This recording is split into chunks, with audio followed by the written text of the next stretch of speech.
of your account. So if I leave that video in my text message thread, and the video could be 4 GB, let's just say it's 4 GB. If I leave that video in the text message thread from my cousin, then when my phone backs up at night and it gets to the Messages app to back up, there's 4 additional gigabytes in the Messages app that it has to back up to my iCloud backup. If I save it to my Photos app, then it's backed up with my photos, taking up space there. The best thing to do with large files like that is delete them once you've consumed it. Once I heard everything the doctor had to say, I wrote down a few notes, and then I just deleted the video. So that 4 GB would not tank my iCloud storage. My wife and I send each other pictures and videos constantly. In fact, today she's working and has sent a countless number of photos of her at an event. These just build up in the thread. I don't delete them afterwards. I sometimes put them in my photos library to save them, but these just build up. So sometimes my device gets to a point where it says your storage is full. We mean your hardware device storage. This physical thing can't hold anymore. Well, in that case, you can go to a utility called delete large files, and it's going to look everywhere on your device. In your text message threads, it's going to look everywhere. And it's going to show you where the big files are that are taking up room. Now, keep in mind that when you back up your device at night, when you go to sleep at night, your device backs up to the cloud. It sends everything on your phone through the air up to the cloud. And that then becomes your backup for the day. The next day, it does the same thing. It replaces today's with tomorrow's backup, and it sends it up to the cloud.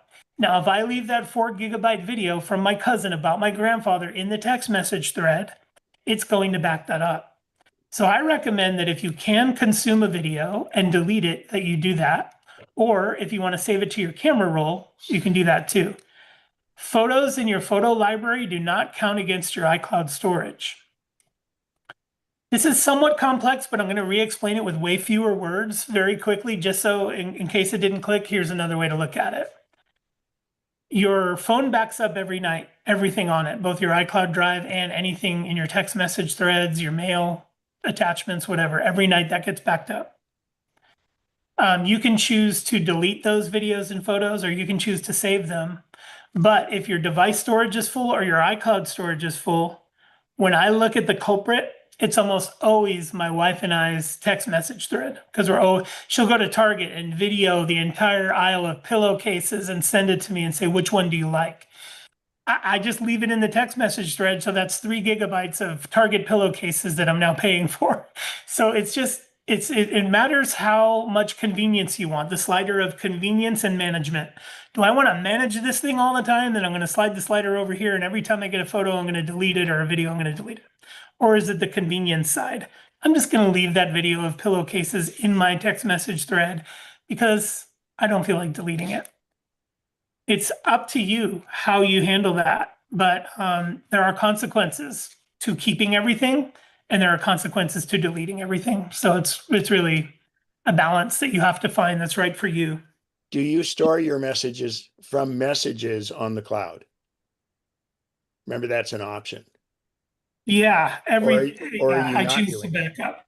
Yeah, I choose everything backed up to the cloud. Yeah, I choose everything. So yeah, there are even settings toggles that you can do back and forth that will tell you whether or not whether or not you're backing those images up or you're leaving them out of your iCloud drive. I think we're due for a workshop on really just untangling all that. I think that would be. Somebody asked in the chat. Can you have more? Does iCloud or does the shared libraries or shared albums, they used to not be counted against you on cloud space, do they or not? Do you know? A shared album does not count against you on cloud space because they are counting against the sharer. So if I share an album with you, I will pay the price for the cloud space. You get to view those photos from my cloud without you bearing the brunt of that. If I delete that shared album, you won't have access to those photos anymore because they were in my space. Right. So they So do count against your, but they're really just a pointer to your existing pictures, right? yes, that's what's counting against you is the existing pictures. Right. So there's The no other person additional, is but just and then right. what if somebody uploads, like you're doing a shared album where people upload their photos to it? I don't. Well, they're gonna have to pay for that photo because No, it's in the library. because non-Apple people can upload to that. Yeah, they're So it probably storing. goes into yours and counts against your space, I would Wait, no, imagine. non-Apple people cannot upload in a shared album. You can create a link and you can share that link with people, but that link is a static web page. It does not allow uploads. So you must be in shared Apple's iOS in order to contribute. Okay. Yeah, but Android users cannot contribute. They can only view if you generate a link. Barbara has her hand up, and Yes. Pete McDonough did, but it's no longer. So Barbara, one moment. There's a couple quick ones in the chat here. One is, can you have more than one iCloud Drive account? The answer is heck no. Do not attempt to have multiple iCloud accounts. It will come to haunt you. absolutely. Unless you have a good use case. Like if you say, Pete, this is my iPhone for work and this is my iPhone for home. I don't mix the two. Well, then indeed, then make an iCloud account with your work email address and understand that that world inside that phone is going to be different than the world inside your personal phone, an entirely different experience, which is okay. So in some cases, that's what you want if it's a work versus personal device. So I, yes, you can have multiple, but I highly caution you against it unless you have a good use case. I have really huge amounts of storage I'm going to probably be needing. Is that a good use case? No, no, because okay, I like where you're going with that, but each iCloud drive gives you 5 GB of storage for free. So theoretically, you could go sign up for 10 iCloud Drive accounts and have 50 GB of free storage.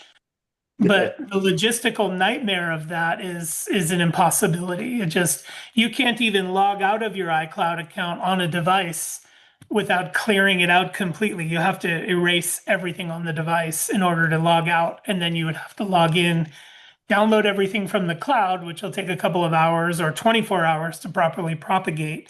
So it would be a nightmare to try to do that needing a lot of storage. All I would do is if I needed massive amounts of storage, is you can just pay Apple and I don't think there's any limit to the amount of storage they'll let you add on to your plan.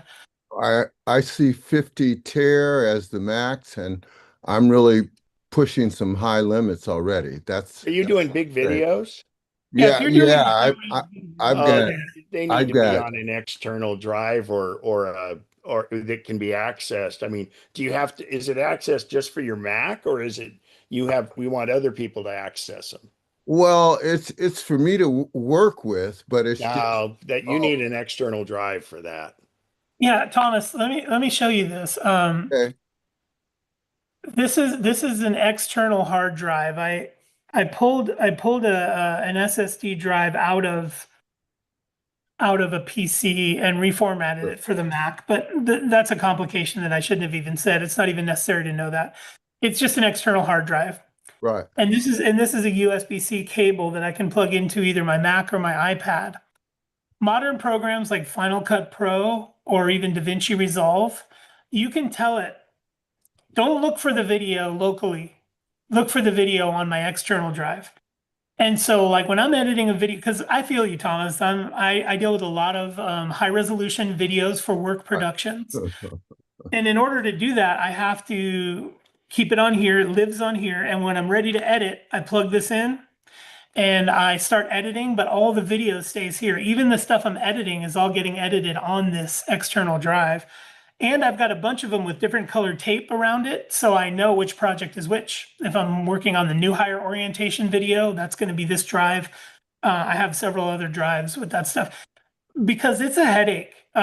Dealing with large amounts of high resolution video is a headache. It's Yeah. very difficult to do. So you know that. I know that. Well, So also if you're taking the high resolution video with your iPhone, that now can plug right into your iPhone and you can do Apple Log, you can do anything you want. Yes. Yeah. So Thomas, In other words, to record to it, not just edit it. You can use Oh, exactly. that as your destination for I'm your high actually resolution videos. I'm actually using other cinematographic cameras and so Then forth. just let it record from the camera directly to that hard drive if it's fast enough. You can, or transfer the files Dump from it those down. third-party Okay. devices to, yeah, transfer those files from the, now these hard drives can be massive. I think this one is 16 terabytes. Okay. I just picked up. Yeah. Okay.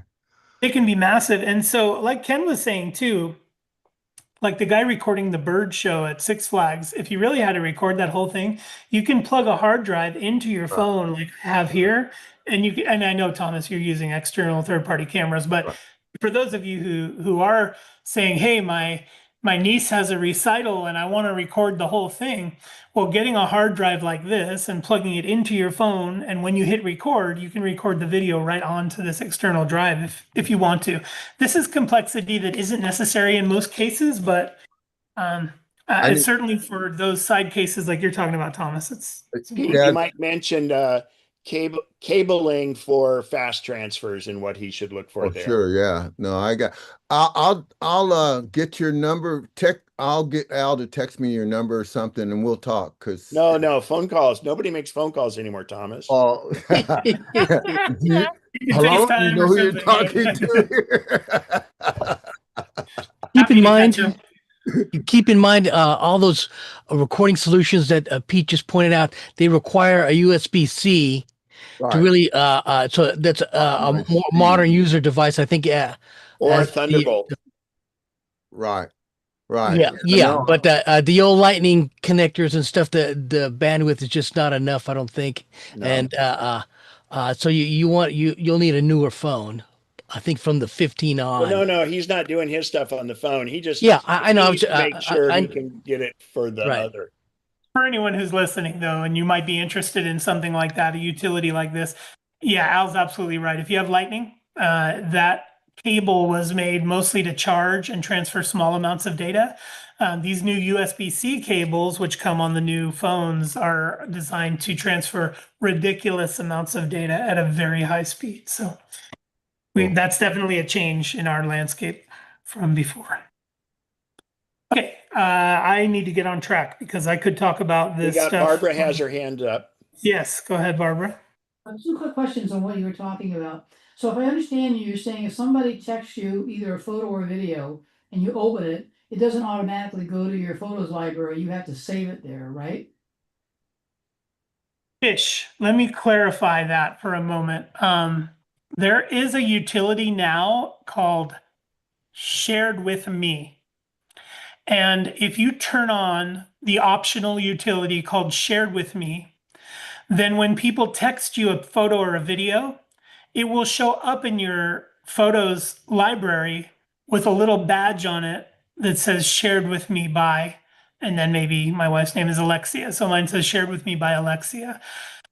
You can toggle that on or off, but yes, if you don't have that toggled on, if you don't have shared with me activated, then yes, if somebody texts you something, you have to manually save it to your Photos app, or you can leave it in the text message thread, and they've made it really easy to flip through images that somebody sent you by keeping them all in one place at the top of the text message thread. So I hope, let me just recap that really quick. If you have shared with me turned on, then things that people have texted you or will show up in your library automatically with a little badge that says shared with me. If you don't have that activated, then yes, you will have to manually say, add this to my photo library every time somebody sends you something. And if you want to delete it, if you get it from someone who's got an iPhone, you can, hold down on it and you'll get a number of options, including deleting it.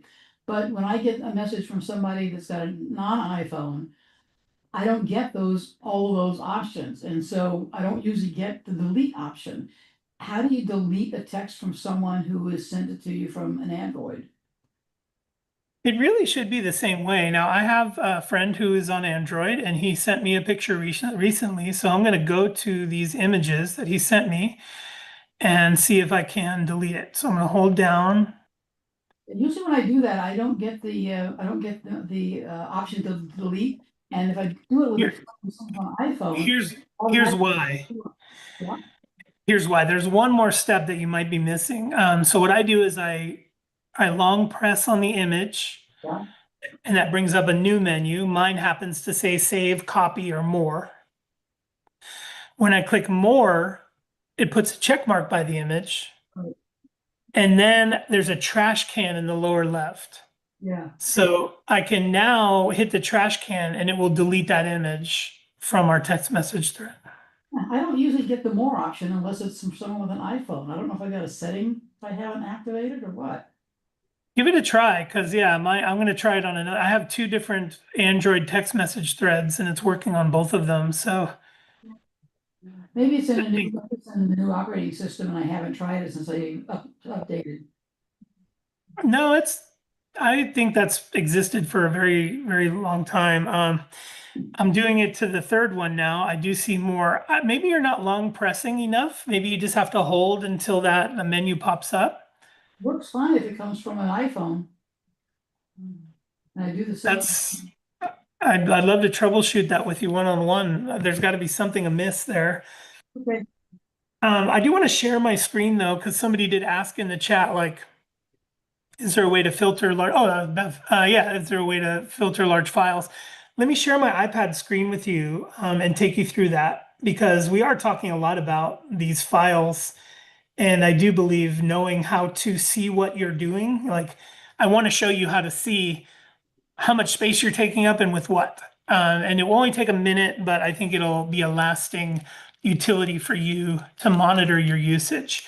So I'm going to share my screen and then open up the settings app. So if you want to get a little bit ahead of me, go ahead and open settings. Let's see, start sharing screen. Okay, good.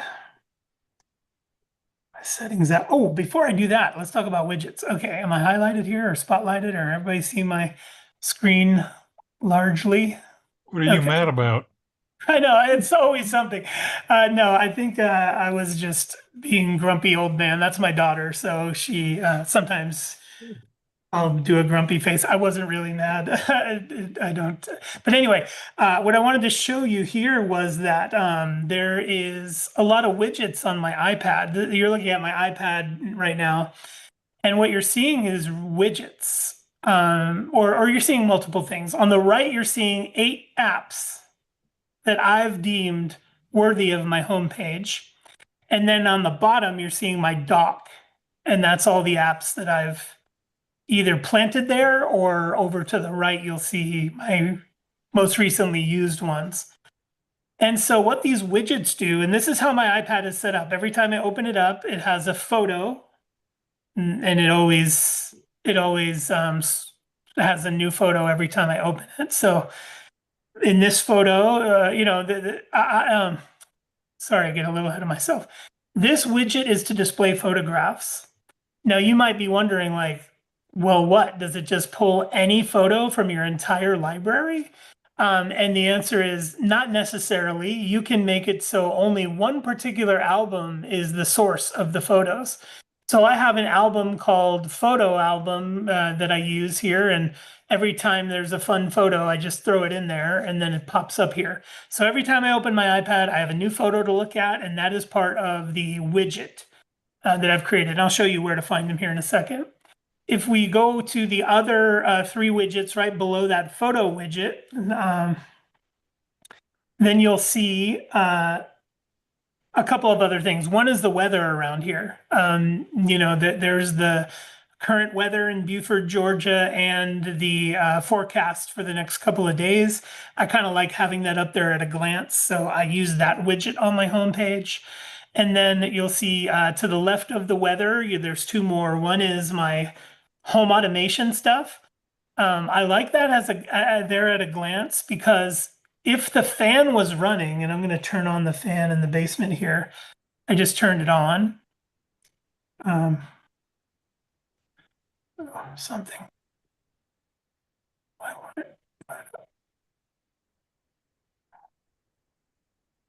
Siri, make the movie fan 50%. Sorry, I do want to show you this. Okay, why aren't you responding? This is my home automation stuff. Just want to get it caught up. Well, one of the reasons I like for this widget to be here is because I can at a glance every time I open my iPad, you see that basement back door? It is unlocked. It's lit up white because it's unlocked. So I can always see if the basement door is locked or unlocked. So before bed, I'll look at this and go, oh, I got to go down and, well, I don't have to go down and lock the basement door. I just have to push this button and it'll lock the basement door. But also for like the fans and stuff, you see like where the basement movie fan just lit up? That's the fan in the movie area in the basement. Now, before bed, I'll glance at these, and if I accidentally left the basement movie fan on when I went upstairs, I want to turn it off by tapping the button here. So the reason this widget is important to me is because I can see many of the home automation things that might be active or inactive at a glance. And to turn off the fan in the basement, I'm just going to use my finger here, tap that, and now the fan in the basement is off. I'm going to use my finger to tap the back door lock, and that back door is going to lock. So if you have a lot of home automation things, having a widget that shows you the state of those things can be really convenient, especially out here in Georgia. The houses are like 3 stories. There's a basement, a main level, and an upstairs. It's hard to run up and down 3 flights of stairs to go turning on and off lights and stuff like that. So if I see fans and lights are on in the basement, I can easily turn them off. Now I went one step further and I put a motion detector on the ceiling. And if it doesn't detect any motion for 1 hour, it turns off the lights and the fans in the room so they never stay on all night. But I do have this just so I can at a glance see if the doors are locked and all that stuff. And then below that is my family. And it's at a glance view of where they are. So you can see my wife's doesn't say, but my daughter is in Anaheim where she lives, and another daughter is home, and my son is home, and then my wife is out. But I have one unread message from her, as you can see. So just to recap that, when I open my iPad, I've created these widgets to serve the information that I want, and without me having to go look for it. So I kind of like having these open when I open my iPad. So let's just talk briefly about where to find the widgets, and then I'll let you explore that yourself. I won't spend any more time on widgets, but I do want you to see where to find them so you can add some if you want to. So what I'm going to do is I'm going to hold my finger down on any app just to get things wiggling. You know how you do that edit home screen things and everything's now jiggling? That's where you start in order to add a widget. And then once I have that up there, I'm going to use the plus button. Sorry, I canceled it. I'm going to use the plus button in the upper left, or the edit button in the upper left. And when I click that edit button, it gives me some options here. I can add a widget. I can customize my desktop. I can edit the wallpaper, or I can edit all of my iPad screen pages. Obviously, for this exercise, we just want add widget. And I'm going to show you again in case you got lost in that step. In order to get the icons jiggling, I just long press one of them. And then it's giving me my options here. It used to just start jiggling immediately, but it looks like now there's a sub menu. If you're seeing a sub menu like this, all you want to do is tap on options and edit home screen. That will get your icons jiggling. Once they're jiggling in the upper left, you tap edit, and then that's going to say choose your, tap edit, and it's going to say add widget. You can choose from those 4. And when I do add widget, you get this whole library of widgets that's really fun to look through. And on the left here are all the apps on your device that will allow widgets. When a developer makes an app for the iPad, they get to decide whether or not they're going to include a widget or not. Widgets are obviously useful bits of information that can be shown to you when you want to look at your iPad's home screen or whatever. So this library of widgets is useful. You can go through here and decide which ones you like. And there are different widget sizes and stuff like that. So what I did is I just went through and I said, I want a photo frame. I'll put that one there and I'll resize it, make it a little bigger. I want the weather. I want my smart home devices on there, and I want my text messages so I can see where people are and what they're up to. So if I tap on my daughter's face down here, this little widget right here, if I tap on her face, it's going to take me to our text message thread, and I can go through that and look at those text messages right there from the widget. So this is one of the reasons I like widgets. I suggest you play with them if you haven't already. You can have widgets on your Mac, your iPad, your phone, however you like it. That's widgets. I'm going to cross that off my list because somebody did ask about that, so we captured that one. But the reason I pulled up my iPad here was to show you how to access the amount of storage you're using on both your local physical device and your iCloud drive. So I'm going to access that here on my iPad by opening settings. Now I'm going to go to the lowest common denominator, which is the phone screen. I'm going to make it skinny like the phone screen because I know a lot of you are following along on your phone.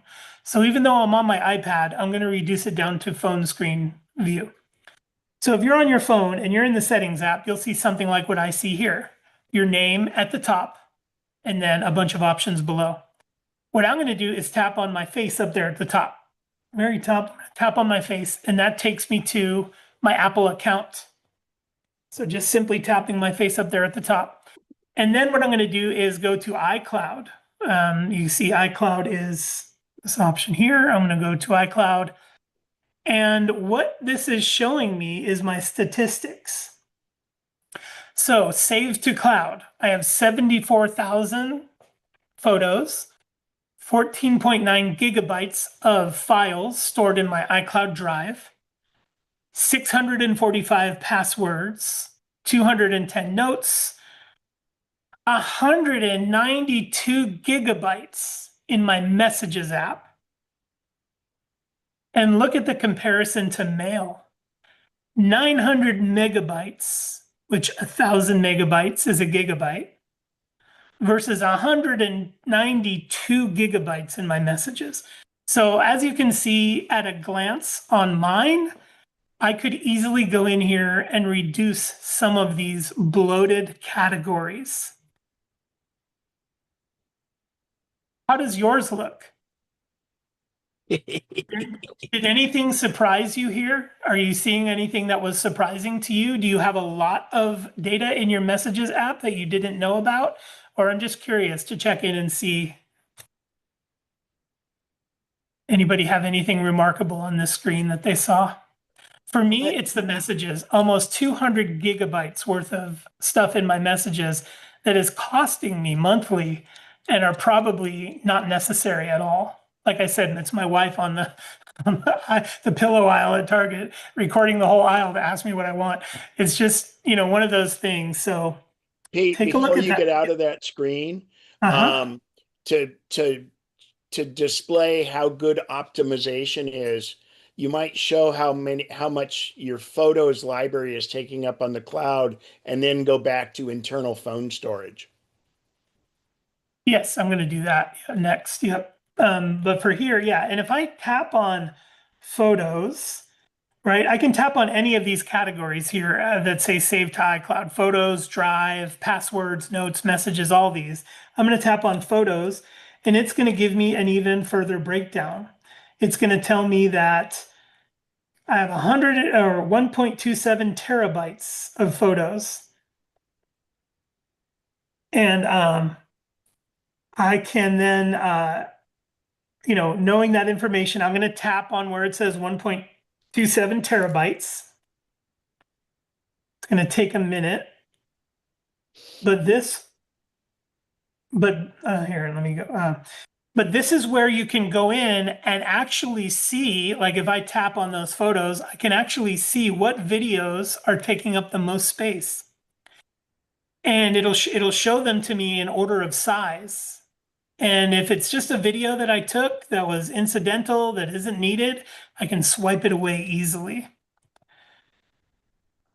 So I would, if I were you, spend some time exploring inside this iCloud area. There's one more thing that's interesting. It's at the top of this stack.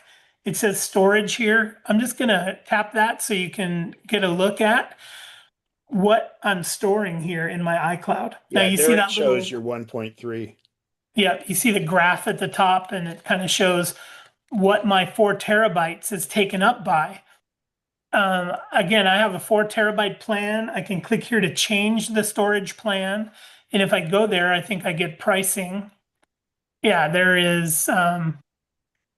So for my setup, I have Apple One, which I believe gives me 2 terabytes of storage, which costs me $37.95 a month. And Apple One is not only storage, it's Apple Fitness, it's Apple Music, it's Apple TV Plus. It's all of Apple's offerings under one banner. So I have Apple One for about 40 bucks a month, and I've added an extra 2 terabytes of storage for $9.99 a month. So all in, I'm paying $50 a month for 4 terabytes of storage and Apple Music for 5 people, because I'm in the family plan. So Apple Music for 5 people, iCloud Drive. This is just my own personal setup. So I'll go back here, and you can see here it says iCloud Photos, 1.3 terabytes of photos. And then here's the big thing is if I tap that, it says review photos and videos. It even tells me get up to 1 terabyte back by deleting duplicate photos, screenshots, or videos you don't need anymore. So if I click that review photos and videos, it's going to take me through a tour of how to clear out my library. Now, for all those people who told me, well, I need some third-party app to clean up my photo library, Apple's already built it in. It's here if you want to clean up your photo library. It'll take you through. It'll say, here are all your duplicates. Here are all your screenshots. Do you need these? This type of thing. Okay, and then I also want to show you backups. Here I have what backups are going into my storage. I can review inactive backups. I'm just wanting to point out this is a great place to go to get access to all these things that are taking up room and figure out where you want to pare down if you wish. So I'll pause there. And then next we'll look at your physical devices storage, because this is obviously cloud storage that we're looking at now, but I will show you physical devices next. Unless there's any other questions about this, I'll move to that. Okay, I'll move to that now. I'm going to back to my settings. I'm just going to go back twice until I'm in my settings app again. And then from here, I'm going to go to general. General is where I want to be now. And then I'm going to go to iPad storage. This is my hardware. This is my local device. And you can see on my iPad, there are all these things. Now, Final Cut Pro, that's something I use to edit videos. That's 22 gigabytes. That's quite a bit. And so that's a red flag for me. TV has 17 gigabytes. Well, the reason for that is I downloaded some movies to take with me on a flight. So that's what those are. And if I click it, it'll show me that. It'll say, here are the movies you've downloaded. Messages, 7.24 gigabytes are on my iPad. So if nothing else, it's just good reference and information for you to see how much room is being taken up by these files that you may not even want on your system. So, okay, I'm going to cross that off my list there. Oh, and somebody said earlier that it's annoying in Photos to see all these things, right? Photos now shows you all these categories of things like this. And I'll agree that this is not the traditional Photos view that I like. Oh, look at that, an old Empower Mac memory. Interesting. Well, would you look at those? Look at that website. For its time, that was a modern website for its time. The I'll tell you cat's what. meow. Yes, that was good. Okay, so I agree that that it's annoying to open Photos and see this new billboard of a screen that looks like Times Square. So many things going on. Well, luckily, Apple had the sense to build in a toggle switch at the bottom. And that toggle switch at the bottom is old and new, Right now you see it on new, but if I click that library toggle switch at the bottom, now it's on the old way. This is what we like. This is our photo library. We can enlarge or reduce the size. Ooh, I made homemade pizza the other night. Look at that, for homemade in the oven. Awesome. That's not bad at all. Yeah. But yeah, this is the way, and I forget, I think it was Barbara who asked, this is the way to kind of get back to the traditional view, is use that toggle down at the bottom between collections and library. That'll get you back to your traditional view. If I go back to collections, you get this Times Square billboard of a bunch of different things. But if I click on library down there at the bottom, I'm going to get back to my photos library. Thank you very much. And You're Beth welcome. has her hand up. Oh, yes, go ahead, Ben. Yeah, is this a place to ask about my experience of not being able to see a longer 2-minute video that showed up on my iPad but not on my phone, using that space saving function that I clicked to compress the photos? So I know that if I don't have Wi-Fi available, I won't see, I'll maybe just see a thumbnail, and I need Wi-Fi in order to pull the whole image down, but it was not, my phone did not pull a video down. But I could go to the iPad and there it was. And I'm in my house, both hooked up to the house Wi-Fi. Okay, so yeah, what Bev is talking about here is there is a toggle switch in settings that says optimize device storage. And what this means is that see, iCloud has a choice.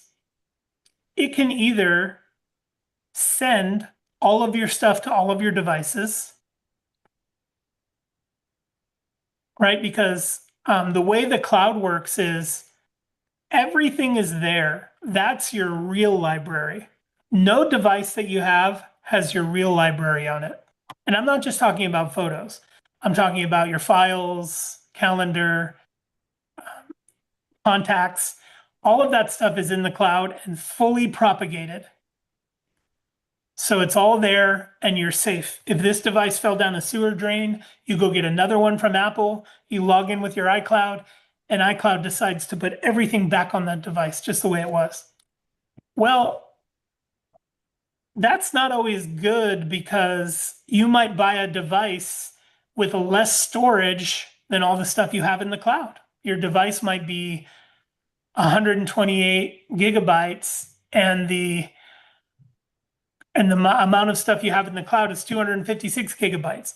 So you can opt to say, I do not want all of the full scale, full resolution originals on my device. I want them to stay where they are in the cloud.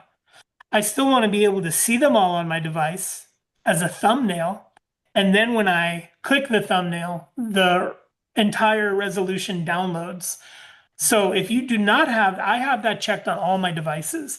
If you do not have that checked on all your devices, those devices are straining to keep up with all of the stuff that's in the cloud. So it is my recommendation that you turn on optimized device storage, so you're only seeing thumbnails. Now, is there a downside to that? Yes. If you're on an airplane and you want to flip through all your photos, you can't unless you're connected, because those are only thumbnails that are held locally. Why? Why do they only do thumbnails? Because you said you wanted to optimize device storage and not keep that stuff on there. Bev, what I suspect happened, and the behavior you're describing is not normal, so something must be amiss. But what I suspect happened was that large video should have shown up on a thumbnail on every device you have. It should be there as a thumbnail. And when you tap that thumbnail, it may take a while, but that whole video will download and you'll be able to play it. Why it's not showing up as a thumbnail on all your devices, I don't know. That's peculiar, and that's not the behavior. That's not how the behavior is supposed to work. So that might require some troubleshooting, like some local troubleshooting, to figure out why it's not behaving like it should. But what I always do on my devices as a first step of troubleshooting is the hard reboot. The volume up, the volume down, the hold the sleep wake button until 2 Apple logos come and go. This is like zapping the PRAM 20 years ago. This resets all the radios. This resets all the file structure, the core, all that stuff. And then you get the correct behaviors most of the time. But if you still don't, after doing that to all your devices, I'd want to troubleshoot with you to figure out why it's not behaving properly. Yeah, I have seen another example that I kind of alluded to, where I was on a bridge in Budapest, and I've learned you always give your phone to a younger person to take pictures, and they'll take a whole bunch instead of the one person that's still on film mentality. And when I had tried to download at my brother's house, like 3 or 4 of those pictures showed up instead of all 10. I thought, what? And then later on, when I went on at home and that, they were all there. But it seems like the optimized storage, it looks at it and says, well, these are all fairly similar. We're only going to give you a few. It might have been a live photo thing. Yeah, well, Bev, I can cancel out your suspicion that it is picking and choosing what to show Okay. you. It will do your complete library. It doesn't omit any. I do think that especially video, it takes a long time for the device to send it all up to the cloud. Our upload speeds are way slower than our download speeds. So downloading things is very fast, but uploading things can be very slow, depending on your service. So what I find often is that videos take a very long time. Like if I go out on a thing, a fishing trip, and I take 16 videos, 40 seconds each, it takes a while for them to get uploaded all the way to the cloud and then downloaded to my other devices. So it's not uncommon for videos to misbehave like that or take a long time or seem laggy. But if 3 or 4 days has gone by and your iPad has had access to Wi-Fi or your devices have had access to Wi-Fi, it should be behaving properly. So I find it odd that it's not. You could go to iCloud.com and see if it actually made it to the cloud. And if it did, then it's a problem with the iPad. You say that it was taken with the phone, but it doesn't show up on the iPad? It was taken with a friend's phone. She sent it in an iMovie phone format. I just looked on my Mac. It's on my Mac photo area, but it's not showing up on my phone now a week later. Just it's a gremlin that's just a gremlin. Yep, I think that's what it is one of those things we'd have to troubleshoot, and I know we'd find the answer, but Al and Ken have their hands up. yes, I see Ken, you're first there. Go ahead. So when we first started it with the iCloud photos, it was up there. There was some talk that if it's a recent photo or if it's a favorite or if you have recently made it, non-thumbnail, non-deprecated, it stays that way for a while. Does it still act like that or not? It's hard to tell. I don't think there's any science to that, or I could be wrong. Al, if you're over there, searching away, maybe there is some science published now, but it was always very hit and miss. Like I thought for the longest time that if you favorite a photo, it now is held locally permanently. Unless it But needed space, it dynamically adjusted because of space. yeah. So that may still be the case, but I have videos in my favorites that are certainly not full resolution downloaded on my device. So I think maybe the science might be shifting. Like you said, there's the variable of it deciding whether or not stuff should be there to preserve space. And does Apple keep changing the rule on that? Like what does stay downloaded and That's what why they doesn't? don't disclose the rule so they can change Maybe. it. Exactly, yes.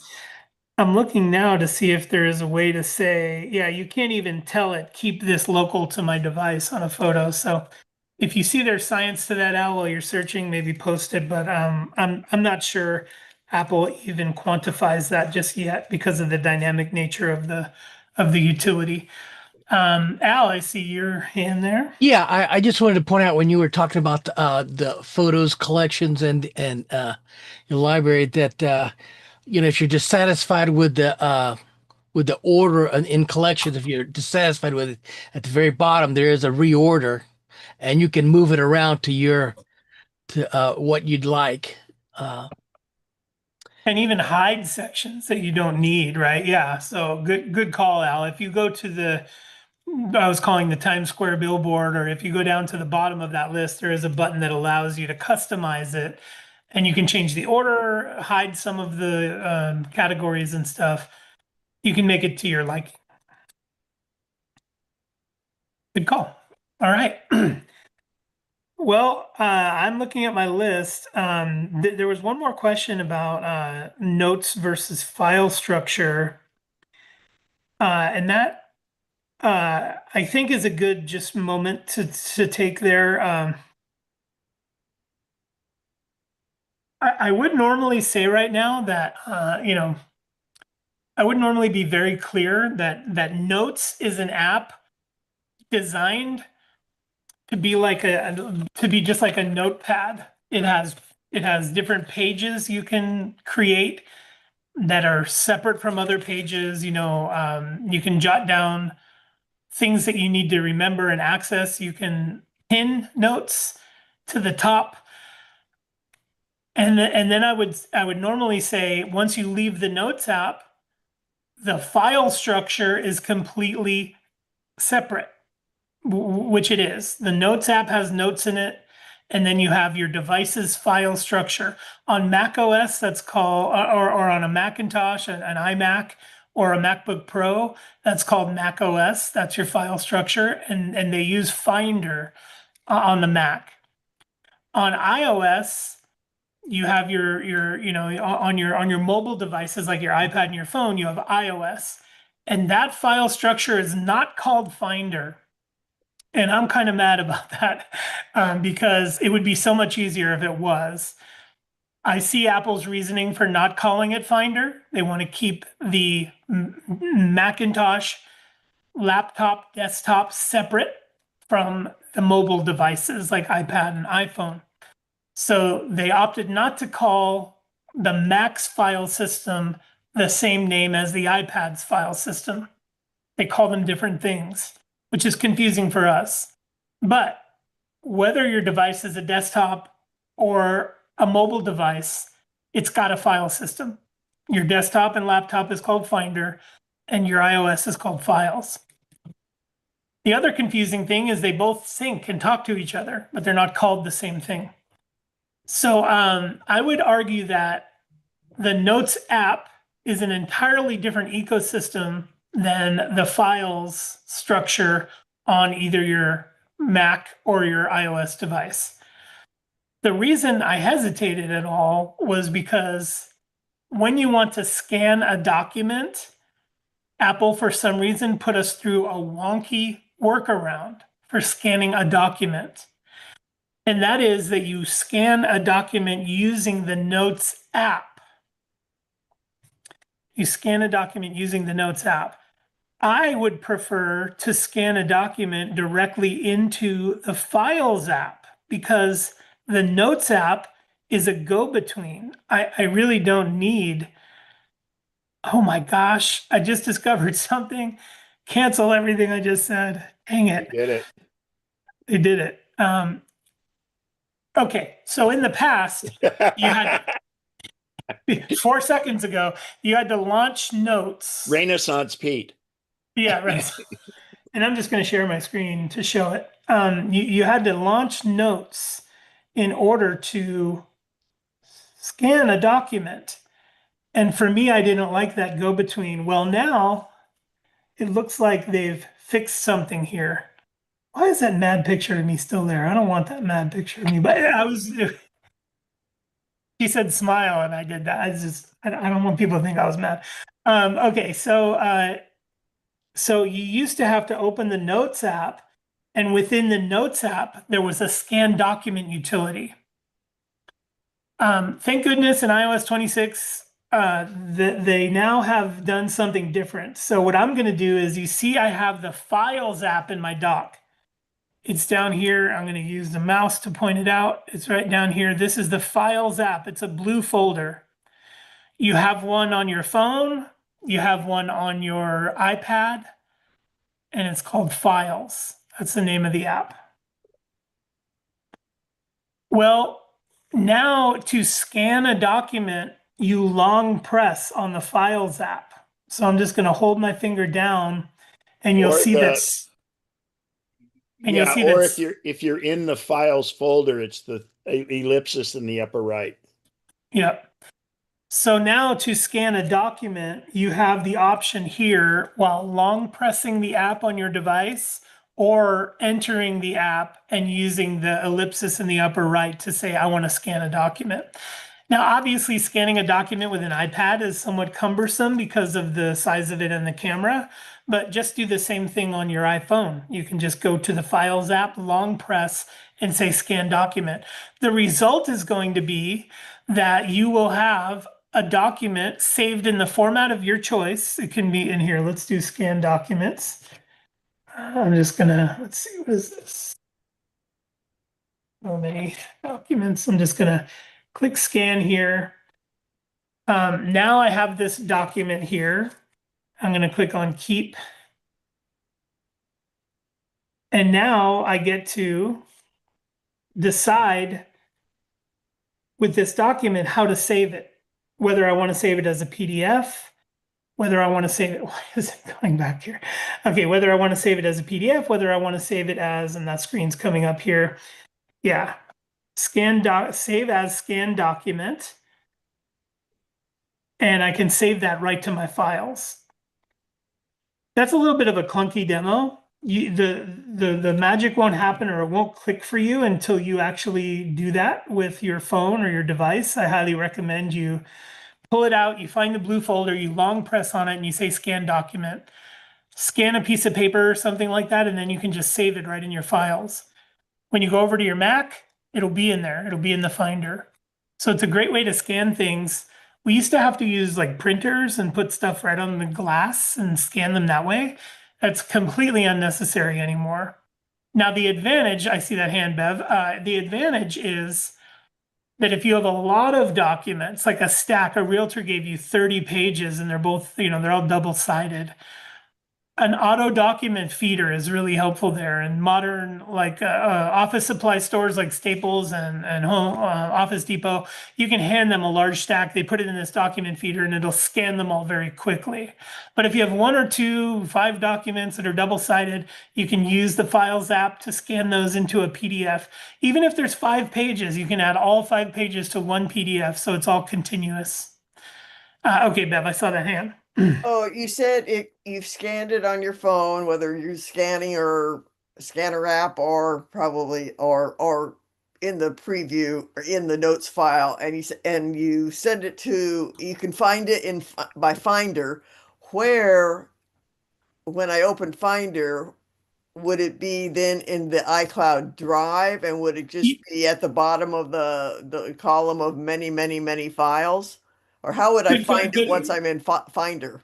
Yeah, good question. When you invoke the scan document feature on either, or let's just say in the Files app, right? You find the blue folder, you hold your finger down, you go to scan document.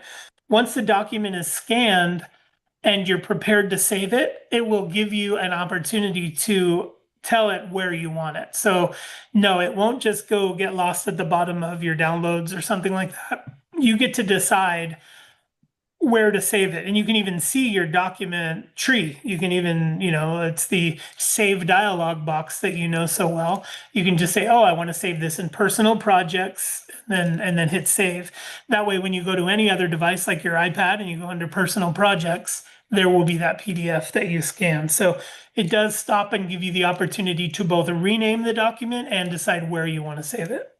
Now, if you wanted, because you can't remember where you maybe have put something, that would be kind of where I would go back to the alias and say, okay, it's in my personal documents, but then I might also want to point it in another file folder.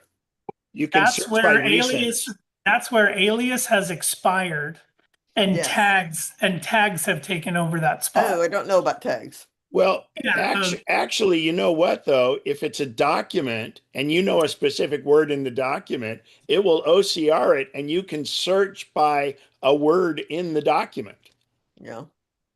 Yeah, if you did a When you 60 scan a page document, it'll OCR it. What about tags then? Yeah, I don't tend to search because my search function ends up being miles long, the results, but Yeah, with tags, you can quite simply just assign a tag to it. Now I don't know how deep your taxonomy goes or your naming conventions go, but deep. tags can follow your depth anywhere. You can have tags on tags on tags. So what I mean by that is if I'm saving a document, right? I just scanned a document. Maybe it's a real estate document that has to do with my taxes. I can add as many tags to that as I want. Now, in my mind, if my naming taxonomy is like, I like to start with house documents, then I can put a tag that says house. And then if the document was specific to taxes, I can put a tag that says taxes. If the document was even more specific and it was property taxes, I can then put the tag property on there. So then when it's time to do a search, like you said, you don't search because the list is too long. Well, you have multiple keywords that you can filter by. So you can say, show me every one of my files that has this tag called tax. And then it would show them all and you'd say, oh, that's too many. Show me property tax. So you'd click on the property button. Then it would narrow it down to just ones you've marked property tax. This is just one of many examples of how you could do the naming taxonomy, but the beauty of tags is there's an unlimited number you can have, and you can assign them to any document you want, both on the Mac and in your iPad and phone. Tags are a great way to keep things grouped together and defeat the complexity of aliases. Aliases make things complex because they're local and persistent and confusing. But with tags, the file is invisibly tagged with those features. So like taxes, personal, property, county, whatever it is, you can have as many tags as you want assigned to a document and then filter every document on your device by those tags. Where do you does add this the tag? option, how does this tag option, how do you find that? All right, let's do. I'm show you. Let me show you. We'll do tags. Let me get in my iPad here, and we go and do tags. Okay, share my screen. And will that search across iCloud Drive as well as the hard drive on the Mac? Yes. All right, I'm going to go in my Files app here. Oh, that's where we were taking a picture. I'm going to discard that. And I don't really know what I have here. I got a bunch of files. And let's see, what is this? This particular file here is a setup guide for one of my 3D printers. Okay, that'll work fine for me then. So here I am in my Files application. And remember, on the Mac, this is called the Finder, but it behaves identically. On iOS, it's called the Files app. It's represented by a blue folder. You see that? Oh, there's a better picture. Look, it changed. You see the blue folder down in the dock. That's my Files app. You have one on your iPad. You have one on your Mac. I'm going to launch that.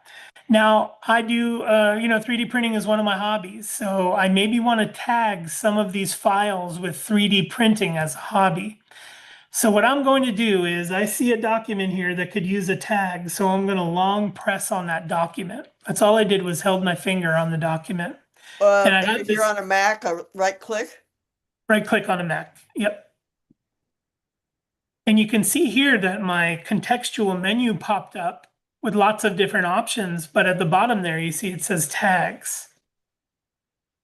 So if I tap on that and I add a tag, now Apple's going to show me all of the default tags that it comes with.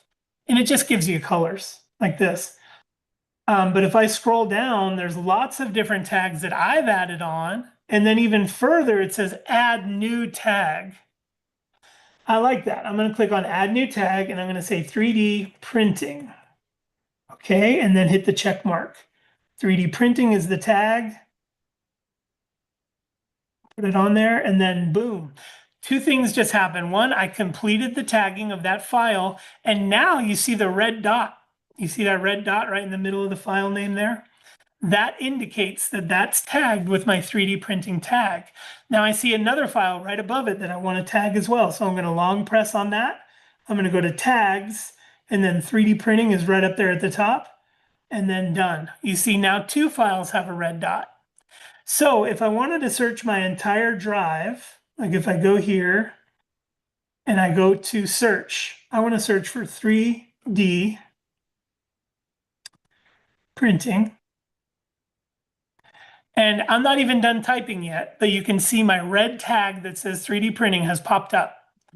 And so I'm just going to tap that with my finger, and there are the two tags I've marked with 3D printing. Now, maybe Alexia is a 3D printer and Pete is a 3D printer. So we both have, or I have files that I want to designate as some are hers and some are mine. So I'm going to add another tag by right-clicking or holding down. I'm going to say tags, and I'm going to add another tag that says Alexia, because or Tony, my cousin Tony, maybe this was his tag as well. So I've now tagged that with two different tags. One is Tony and the other is 3D printing.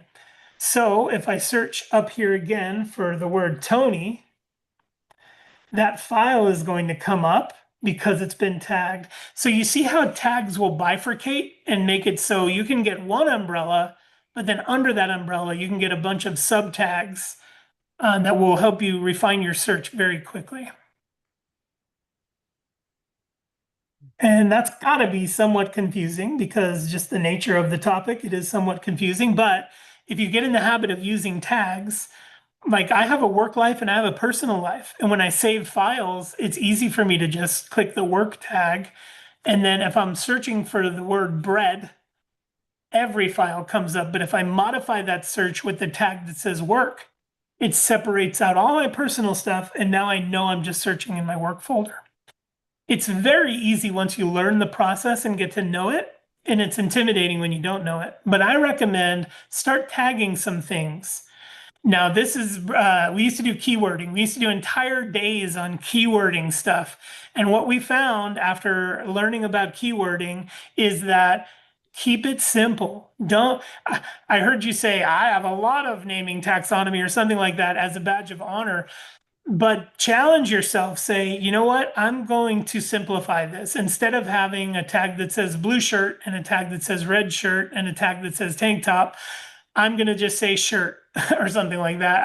I'm encouraging you to start simply when you're doing tagging and then add on as necessary, but keep challenging yourself as to the necessity of the complexity. Hopefully you're keeping it as simple as possible because you can defeat yourself with too many tags. I've done it myself. Whew. That was a lot. I'm really glad we're getting back to these basics. Well, if let me see who's I see two hands. Oh, go ahead, Ken. Pete, on the when you display your files menu up there, there's obviously where it says cloud and it doesn't say cloud. So this goes to a question I have about, and also is the same on notes. So like for trips, I'll scan PDFs into notes or itineraries into notes, but it seems to be that sometimes it isn't there unless I'm connected to the internet. And so I'm wondering about that. And when you look at files and iCloud, it does the same thing. So I don't know if you can do it in notes, but it looks like now in files, I can tell it to download it if I know I'm going to need it while I'm on a plane. But is there something on notes that am I misreading how notes works or what there? And then the second thing that I'll have you comment on is Pete long ago was going to make a photo and document scanner for the iPhone, a stand. Remember that? Yeah. Other people have done it. I I don't know how know, but it was successfully. back when no one had. Yeah, yeah. And if I had a 3D printer back then, it would have became a reality, I Oh, swear. yeah, absolutely. But it was sort of a tray. You put a piece of paper in and then you rest your phone on the top. So it's all stable and it's perfectly framing the page below. Yeah, people have gotten to that.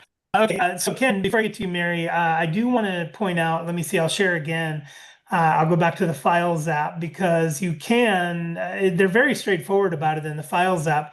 Unfortunately, not so straightforward about it in other places. But in the Files app, if I want to, first of all, you can see that there's a little cloud icon to the right of the file name. So there's a little cloud icon there. If you go to your iCloud Drive on the side, it'll show. Or no, I think did you go right to shared? Because maybe it was under recents because you had some that were with the cloud and some that weren't. Yeah, There you go. so it doesn't necessarily matter where you go in the Files app, but you the little cloud with the down arrow is your visual indicator whether or not something lives locally or it lives in the cloud. But a long press will allow you to say keep downloaded. You can see there's like a keep downloaded button there. So you can tell it, I want this particular folder to always download to my device. And that way, like you said, if you're on a plane and you want to keep working on a document, you won't have that. Yeah, you won't have that. Oh, I can't access it because of the lack of internet connection. Can you Another address thing it I in want notes? Yeah, well, with notes, if you have a pinned note, the pinned note will always stay on your device. The other notes will not. So I don't know Including why the they're not. contents? Yes, including what's in the pinned note. So Okay, good. videos and stuff you put in there. I don't know why they're not more uniform, just say keep downloaded on everything instead of pinned or, it seems like there's a shroud of secrecy around what stays on your device. Well, the other thing I wanted to point out here though is on the left sidebar of my Files app, because the thing is about the Files app is it's not just for managing the files that are in your iCloud drive or on your Mac. If you subscribe to another service, which several of you might, because like, I don't know, I have Dropbox and I use that mostly for business. And so my work files are all in my Dropbox and I share them via Dropbox. Because in the world of like Fortune 50 companies, iCloud links and stuff like that are frowned upon. Especially if I'm working for one of Apple's competitors, they just don't want to, I can't bring a Mac to work and I can't be using all these Apple utilities just because it's just not appropriate. So I have Dropbox that I use for my day job and my professional, and my career. But the beautiful thing is that the Dropbox can be directly integrated, as you can see here, with my Files app. I've clicked the Dropbox there on the left, and now I can access all the files in my Dropbox. This is incredibly useful because, well, in my professional life, I use a PC and it sits on my desktop, and I don't always, I want to be at Starbucks sometimes, working on my iPad, or I want to be somewhere. And if my boss calls me and says, I need the file right now, I can easily pick up my phone, access every file in my Dropbox, access a share link, or attach it to an email and send it from anywhere. So I'm never tethered to my desktop because I have Dropbox, which allows me to do all those things. You can accomplish the same thing with iCloud Drive. The only reason I don't is because of the world I live in professionally. So just a thing there to say that, because I have had some of you come to me before and say, well, I've been a very long time Box user or Dropbox user or some other third party, and Apple has allowed you to integrate those pretty much seamlessly. As a matter of fact, I can just show you under locations here, you can add new locations. Let's see. We have to go into the iCloud utility. So let me see. Oh yeah, here we go. I can edit this sidebar where I can add new locations. And you can see I have toggles there where I can switch on or off. If I don't want to see my work stuff, I can just switch off my Dropbox so I don't see it anymore. But you can add as many locations there as you want if you have a Dropbox or a Box.com account or something like that. So I just wanted to point that out while we were in the Files app so you can see that it will expand past your Mac if you so wish, and you can easily do that there. Okay, well, let me see. Mary, thank you for waiting. You're patient. No, well, what you just said, I was gonna say, looking at I'm on a desktop and they have the Finder, and I wanted to make the point, people may or may not know that they can edit what's in the Finder, what you were calling locations, they call favorites, so that you can do that. And then the other thing is when I opened a PDF or whatever on my desktop and wanted to put a tag on it, there wasn't a name that says add new tag. but there is a space to type in, and that's what it is. Just for people who, just to clarify, that was all. For people who are using different devices. Okay, yeah. Thank you for that clarification. Always welcome to yeah, bring those so many details. So whenever you can connect them like that, I definitely Oh, invite and the those. final thing is to emphasize what you said about, I think we should do something on how to search, because it's kind of, I remember somebody who was organizing a file cabinet, and they had, under each major heading, they had 20 files.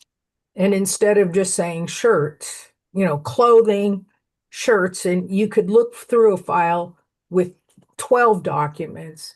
But if you have too many subfiles, it just gets a little difficult. Yeah, it's so interesting, like where we've been and where we're going. Like, I don't know, especially us, this group, maybe it's this demographic. We seem to have dragged a lot of stuff with us from the past. We have 30 or 40 years. I look at my kids or my wife, different generations, and they don't care, they don't have anything from the past. Everything's backed up. They're just like, they don't have computers, they just use their phones. Like, it's a whole different world out there. And it pains me a little bit to know that people are sort of mired in all these old files a little bit. I've mostly taken inspiration from this other generation, these millennials and stuff, watching my daughters. I think less files are better. At work, in my day job, I kind of drown in files. There's just a lot. Keeping track of them is very difficult. Uh, in 2025, in 2024, I tried no folders. I tried to just save everything in one folder for the whole year and then sort by date. Because a friend I highly respect said that was the way they do it. It was a disaster. So now I'm back to, in 2025, I was back to folders. Here we are, 26. I created the new folder for 26. I just have to be more careful about naming taxonomy. How many folders do you create to house one file? And remembering that you have to go search through all those folders when you want to find that file, because search is sometimes unreliable, especially in the PC world, not so much in the Apple world. So yeah, I'm saddened to know that we all carry around gigabytes and gigabytes of stuff from the past that we're still sifting and sorting through. I've eliminated that in my life. I won't do it. I won't have a big mess, a big hill I have to climb every time I'm looking for something. Most of the stuff I've put on a hard drive and put in a safe and just said, when I die, here's a bunch of files that aren't going to matter to anybody, but there they are if you need them. Because I don't think the use of computers, either desktops or mobile devices, should be mired in the janitorial work of dragging decades of stuff. It really hinders the experience for these devices. So I agree. Sadly, we almost need a class on how to search. But before that, I would say be brave and be bold about what you decide to cut loose from your technology use. There are some that you can't make an argument for cutting stuff loose. Pete, I need every one of those files from my last 30 years. I need access to them immediately, all the time. If that's the case, then your brain is probably taken up by a lot of concern about where your files are and how to find them. But I think most of us, I like the word archive, most of us can archive that stuff and not have it in our iCloud drives and not have it easily accessible all the time. I think some things should be easily accessible all the time, but not your thesis from the 1900s. We can shed some of that burden, and I highly encourage people to do that. Archive your stuff, get it offloaded. And if you want to make that a folder on iCloud Drive, and you call it the archive folder, and you just put stuff up there, it's backed up, and you'll have access to it if you want it to, but you quarantine it somehow. So every time you search, you don't have to sift through files from the 1900s.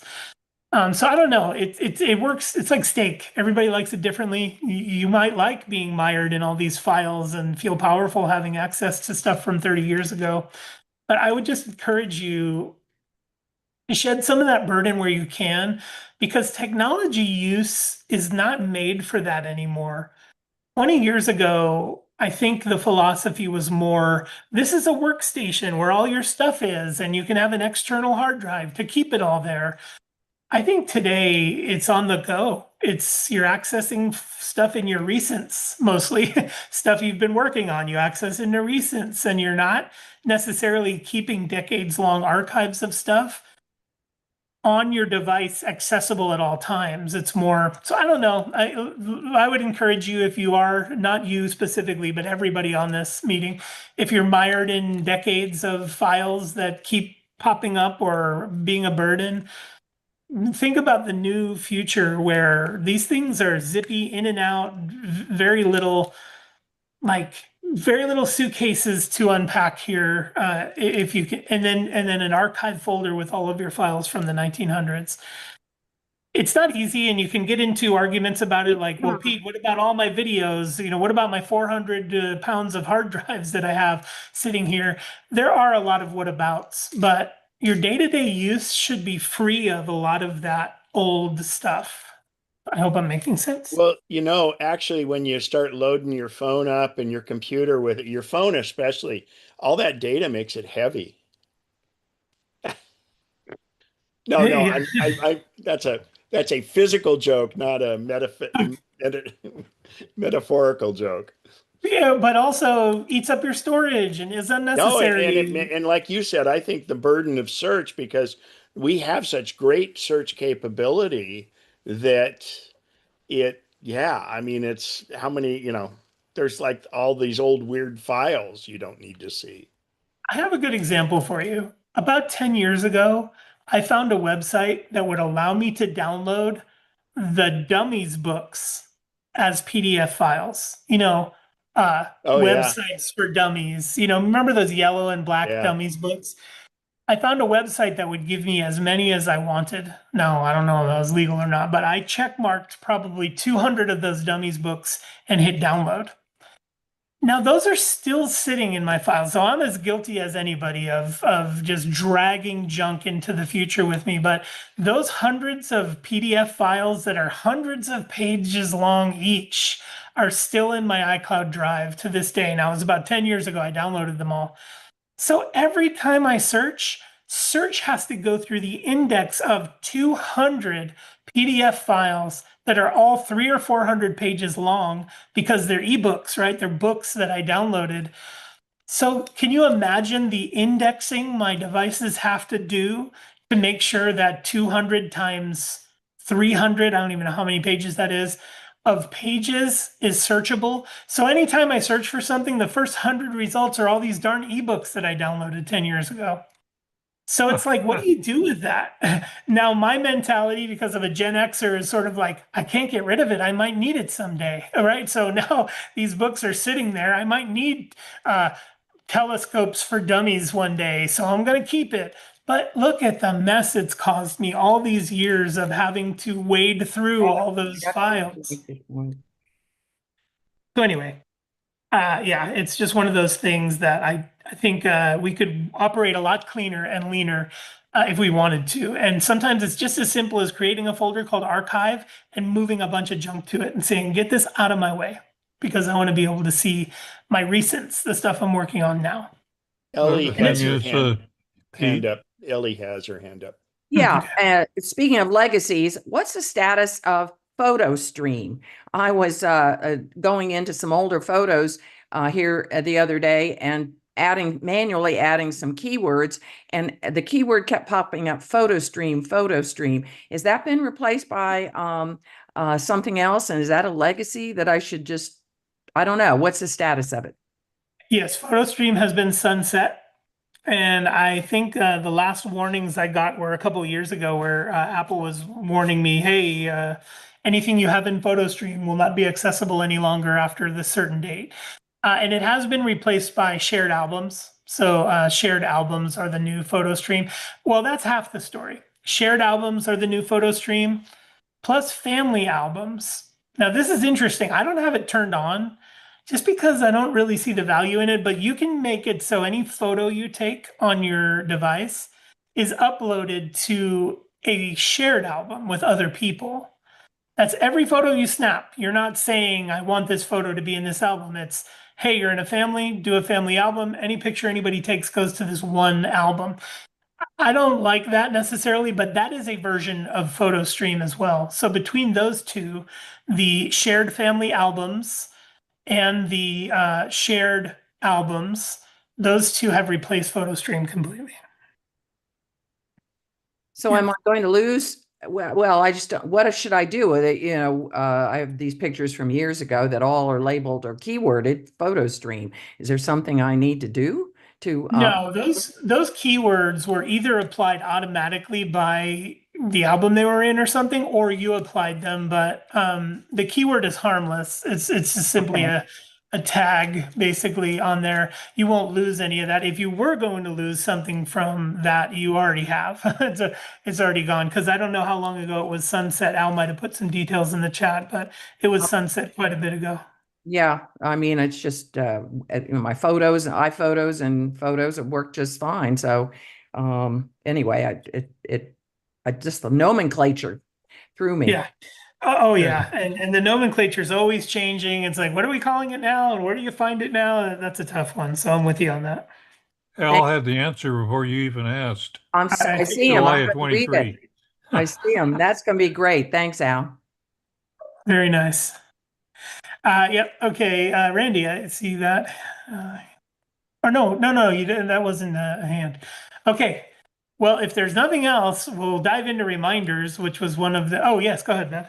If one creates, I was just typing this, if one creates, wants to archive something, in my mind, I'm thinking, okay, create a file, call it archive, but then how do I keep from searching it or having it go through if you're trying to just sort of set it aside, like on a, like as in my mind, I can visualize a physical hard drive where something has been sent to, but if you have it on your desktop, I mean, help me get rid of the complexity.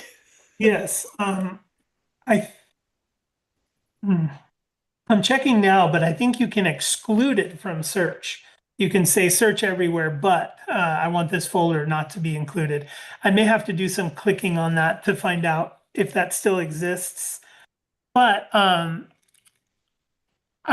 just to close the loop on that comment, I believe that your archive could probably just be offloaded onto an external drive and put in a safe somewhere. And that would be a bunch of files that there's almost no likelihood that you would need to bring them up and edit them again. So that's my first recommendation is, can you identify folders and folders of files that you have a high level of confidence that you will not need to access? And that might be college work or other things that you're just not ready to get rid of, but is certainly not something you need. Now, I would recommend putting that in a folder, putting it in a safe or a safe place. I'm sorry, on a hard drive, physical hard drive, flash drive, whatever you want to call it, and putting it in a safe place. Now, that's not backed up, so if your house burns down, they're gone. So that's an argument for saying that I should keep it in the cloud. But if you do keep it in the cloud, it will be searchable unless it can be excluded. And I do have to do some research to see if that's still possible. So I would encourage all of you to, somebody said in the chat, that's a good New Year's resolution. I would encourage all of you to collect the folders that you know you will not be accessing anytime soon, put them off onto a $25 or $5, depending on the size you get, little flash drive, put this somewhere safe and let those things be stored away and kind of out of your life so you can have a leaner operating MO. Regarding Is the my flash drives, one time years ago, thought I understood that there's a tiny little battery in a flash drive, and if you don't do anything with it for 5 years, it could die. No, you were misled. Flash drives, and maybe old ones, like 20-year-old ones, Well, could be the case, but flash drives are solid state drive technology or SSD. And those are persistent and powered by USB. So once you plug it in, that's all the power it needs. It doesn't need an internal battery. Pete, okay. there's some recent writings on if a solid state drive is stored not attached to any type of power for a long time, and again, years, A decade. it may fail and not work because it's just a thing. And so for if you need to archive for long times, you're not going to access it. Spinning storage is still there, and the majority of us have a bunch of spinning storage anyway, so you can do that. And obviously, spinning storage, we run the risk of it, mechanically having problems and software wise. But the recent things are showing that you've got to look out for solid state drives. But you know what? If it's on the cloud, who cares? Best, Yeah, and I have solid state drives that I haven't accessed for a decade and they fire up just fine. I've got a lot of them and sometimes I go through them and plug in one that I haven't seen in forever. So I've never experienced that failure, but this is a good time to bring up that every device, every product, everything you buy has an MTBF rating. MTBF, mean time between failure. It means that that device is going to fail, not if it's going to fail. The MTBF rating is when it's going to fail. Automobiles have an MTBF rating. Hard drives have an anything with mechanical parts has an MTBF rating, mean time between failure. So I do believe that every SSD drive will fail eventually. Sometimes you drive a car off the lot and the transmission falls out the bottom right after it's a brand new car. It has 8 miles on it. That's just extreme case of mean time between failure. Sometimes you see people take a car to 400,000 miles and it's still running like the day they bought it. That's an extreme case of mean time between failure. So yeah, an SSD drive can definitely fail for many reasons at any time. So it's never a great solution. HDD drives or hard disk drives, the spinning drives, have an even more compressed mean time between failure. So it's just a lot to juggle. And the reality of an archive is the reality of an archive. It's the same as all those boxes you have in your garage or your basement somewhere that you haven't gone through in years. They just exist and they've got it. Something has to be done with them. So an SSD drive or an HDD drive aren't great solutions for files that you want to archive. I think having them in the cloud is the very best. But some of you might say, well, Pete, in my college years, I did terabytes and terabytes of stuff that I have stored as video projects and stuff like that. You're just going to have it on a device that has a good MTBF rating, and then maybe even on another device. So when one fails, the other one doesn't. It just depends on how important this stuff is to you. But the iCloud Drive is the best place for it, save for the confusing searches. what brand of external device would you say are best or most reliable? I have been using the Samsung T series drives, Okay. and they're amazing. The form factor is very nice. They're very reliable in my experience. Others' experience may vary, and they're just plug and play. You can do things cheaper if you buy an internal drive and an enclosure. You can kind of assemble it yourself. It's very easy to do, but yeah, I think Samsung for me would be my recommendation for an external SSD drive. I love these conversations. We're hitting so hard and getting so in depth. I think it's just so good. Hopefully everybody's able to follow. I know we've probably lost some people here and there, but hopefully you're able to follow. I want to Hey, spend the rest of Pete, the. Oh yeah, go ahead, Bob. I can't raise my hand because being a co-host. Oh, I see. Really? Huh? That's weird. Oh, you haven't discovered that? That's several changes back. But anyway, what's your opinion on dedicated search programs like one example is Hoodow, if you've ever heard of it. I'm going to put that in Pete's third-party app bucket of nope, I don't.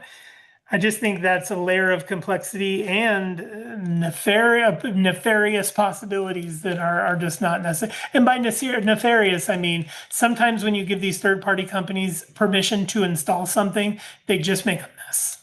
Some of you are still struggling to get third-party apps off your device, after long periods of time. So I definitely want to lean into like Apple's indexing. It's very powerful. It's very powerful. They just don't give you a lot of utilities for filtering, which I think is unfortunate. Well, I think this one is superior to Apple's, and Probably. it's faster than Apple's too. Yeah. So yeah, it's And it's matter a of little preference. tiny company. I like to support those small Anyway, ones. just thought I'd ask. Yeah, yeah. I think yeah, leaning into Apple's way, while it may not be, these companies do a good job. They focus on one discipline, and they say, okay, we're going to make this thing better. Back in the day, I used to love those things. There were all these companies like Panic. I don't know if you guys remember Panic on the Mac, but they would make these little utilities that made things easier, and then adware and spyware and making money off of people's data came along and ruined it for everybody. Now all these companies want is a backdoor to your data. That's all they want. That's all they care about. So this one might be different than when you're talking about, Bob. They're few and far between in my experience, but hopefully there are small companies out there still being honest and doing. I was going to say, look at what happened to an excellent little music app called Sound Jam. All it needed was a good salesman Yeah, who bought it and renamed it iTunes. yeah, there you go.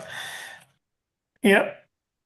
So, okay, I want to spend the rest of the time on the Reminders app because this thing is a powerhouse and you may or may not be using it, but I really think that after a few quick demonstrations here, you'll hopefully have some insights that lead you to the use of it because I think it may be my most used app on my device is the Reminders app.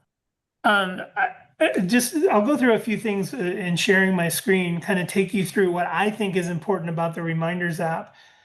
And I'm going to open it up here on my iPad. Reminders.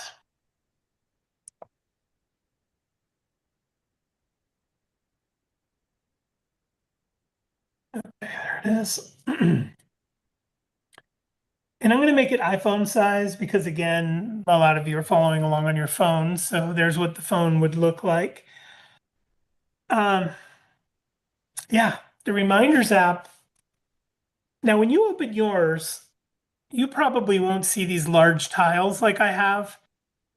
The way they got there is by me pinning them to the top. You can pin up to 9 of your Reminders categories to the top. So that's what you see here. I'll go ahead and unpin my Costco one. I'm just going to long press it and tap unpin. So you can see that now it's appeared at the bottom. You see it says Costco there. I'm also going to unpin my home improvement one, just so you can see what they look like in list view or pinned view. But they're both the same functionality, whether you have them pinned to the top with that fancy colored tile, or you have them as a list below that, they both function the same. You might be asking, well, then why would I pin it if the functionality is the same? And I would pin it because of the accessibility. You're able to open up your app and see these pins big and bold right there. So I'm going to hold my finger down on my Costco one and choose pin, and hold my finger down on my home improvement store one and choose pin. In this way, they're all pinned there for me. So if you'd like to pin yours, you can. Once pinned, what I like about it is I can do a long press and go show list info, which is going to allow me to change the icon. For Costco, I did a membership card. I did the color blue for Costco because I think their colors are red and blue. You can see here for the home improvement store list, I've done orange because that's the Home Depot color. So you can change the icon and change the color once you pin it. And to me, that's a little bit more fun. Now, about these lists, you can, in the reminders app in the upper right, you have an ellipsis where you can, or no, sorry. In the reminders app, you have the plus button down in the lower right, which will allow you to add something. Now, you can either add reminders or you can add lists. Those are the two things that the reminders app will allow, reminders or lists. I use lists a lot, and I'll show you why here. We're a family of four in this house. One still lives in California, and all four of us have a responsibility to add things to the shopping list once something runs out. So, for instance, we have home pods around the house. There's one back there. And if you look in the fridge and you see that we're out of ketchup, you would just yell to the home pod to add it to the shopping list. And so everyone in the house is empowered to do this. That way, when I get to the store and I open my shopping list, all the things that we need are there, and I'm not running around the house looking for all those things. My son is learning Spanish, so he insists on putting the Spanish word next to the English words. That's why you see espaguetis or whatever that is. But this shopping list is essential because now all of us are just shouting. And here I'll say, "Hey Siri, add Oreo cookies to my shopping list." Now I just shouted that into the air. I added Oreo cookies to the If you have a shopping home list. pod, it'll pick it up, or if your phone has Hey Siri listening, it'll pick it up, which it just did. But now if we look at this shopping list, you'll see that Here's your shopping list. Oreo cookies are done. Siri, stop. You see that Oreo cookies are on there.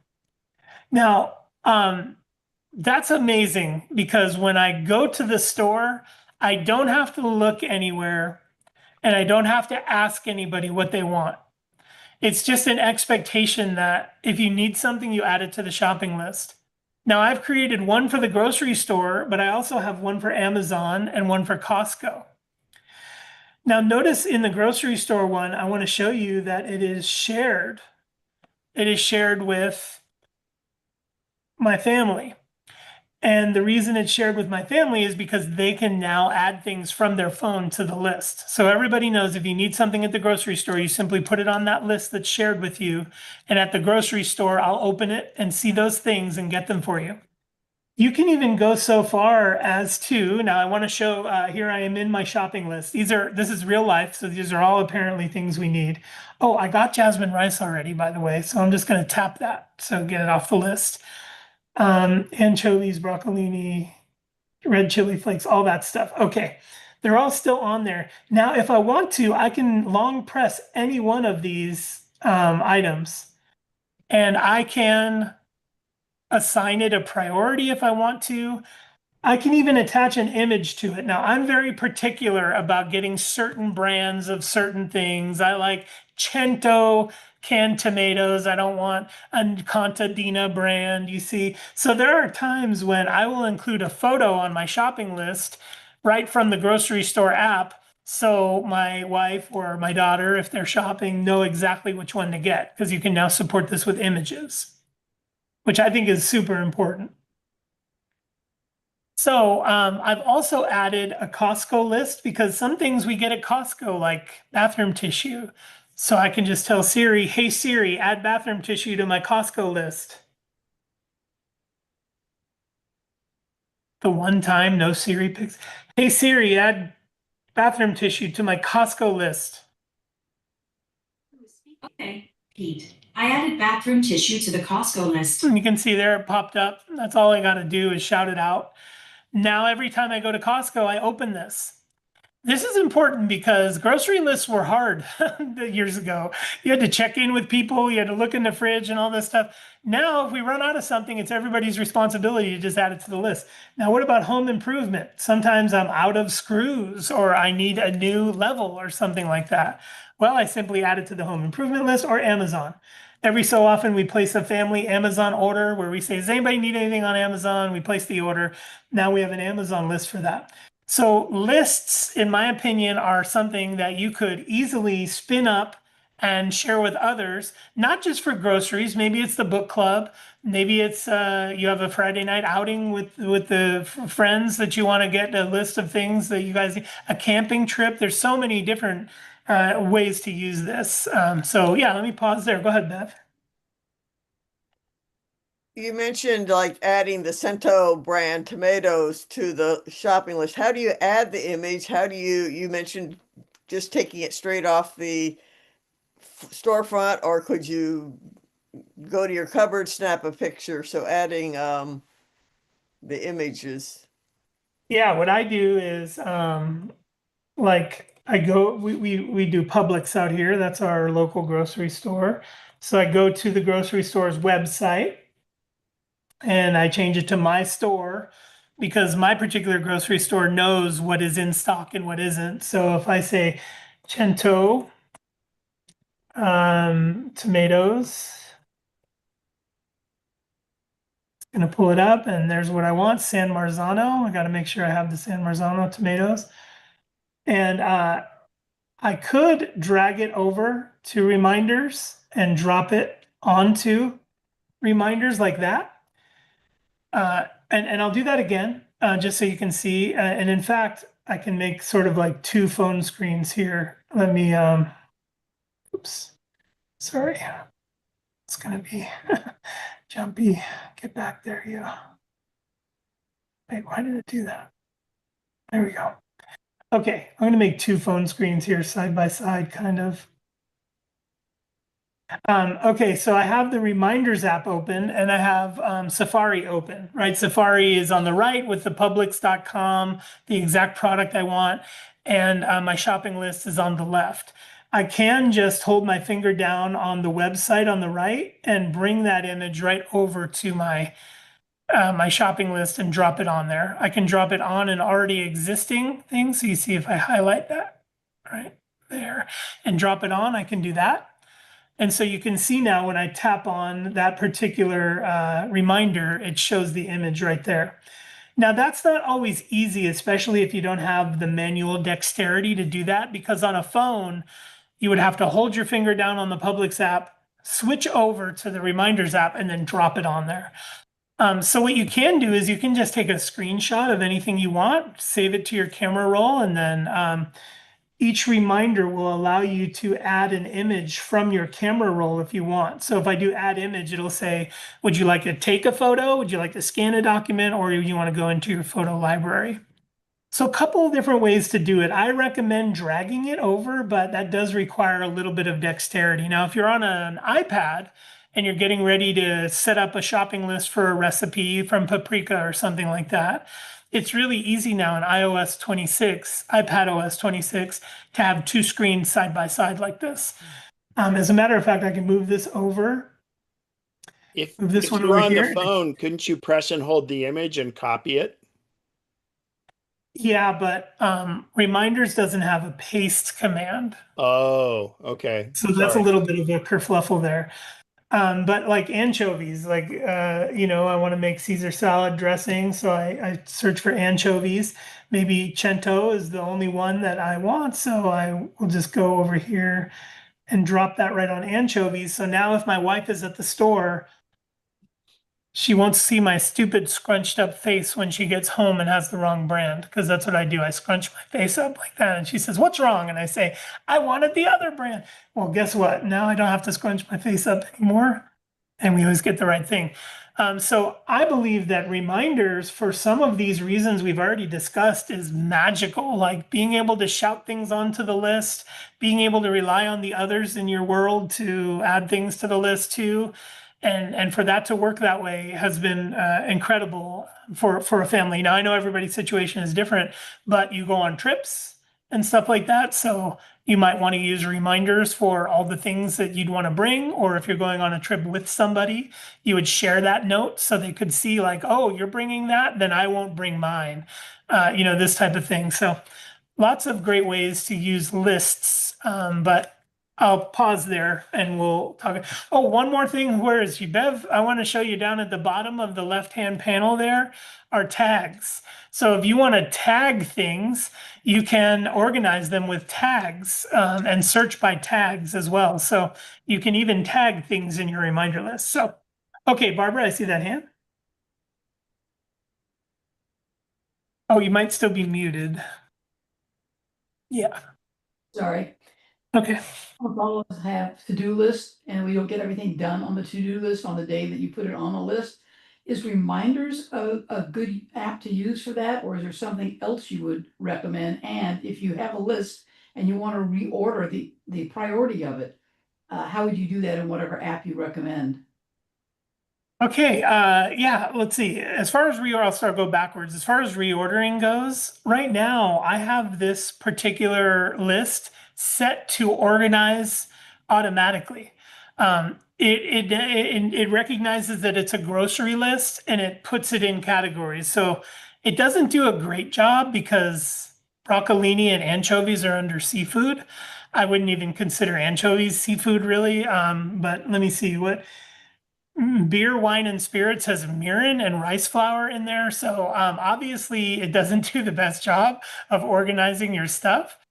And mirin is a kind of beer, I think. But I'm talking about the mirin, which is a vinegar, like a rice vinegar. But mirin might be a brand of beer, so maybe that's why I did it. But rice flour, I'm pretty sure is not a brand of beer, so I'm not sure about that.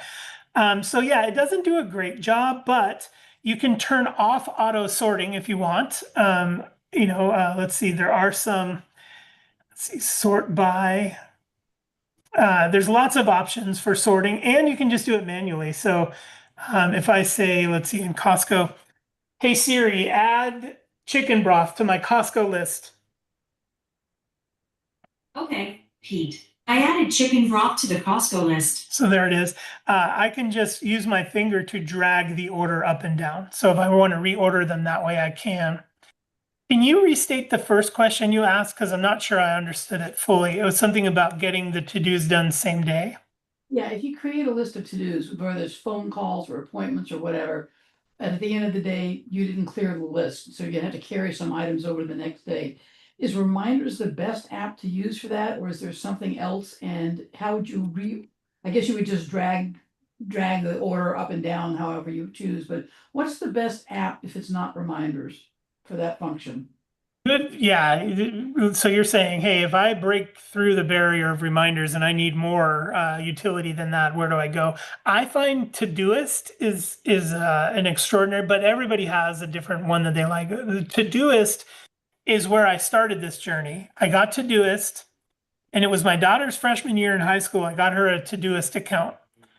Well, you can earn ranks in Todoist, and she's a grandmaster in Todoist. She has used the app through high school and college. She's in her first year of college, but she still uses it because it is just extraordinary the level of detail you can get to.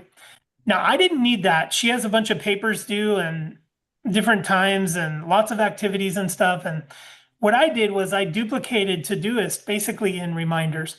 So what I would say is, if you're willing to learn how to use reminders, you can bend it to do all kinds of incredible things, including alarms, notifications, priorities, persistent lists that last from day to day. You can set a date that expires and that it'll show you, hey, you have an expired date. I'll show you that in a second. So there are apps out there like Todoist, but I challenge my daughter all the time by saying anything Todoist can do, I can do better in reminders. She says, oh, no, you can't. Look at this. Sometimes she beats me because Todoist has built in a feature that I don't have. But I think you should invest in the reminders app. However, if you feel like you've outgrown that, Todoist is where I'd go. There might be people on the call that believe that they have one that's better. You know, there's like Monday.com or there's Slack. There's lots of different ones. Please put it in the comments if you have one that you love. But I think Todoist is the way to go if you've outgrown reminders. However, I don't necessarily believe you've outgrown reminders because of all the depth of features that aren't obvious. And so let me show you that now we're in lists right now, and lists are fun. And there's lots you can do with lists. But the utility of reminders is where I think it's at. So I'm going to click on my reminders.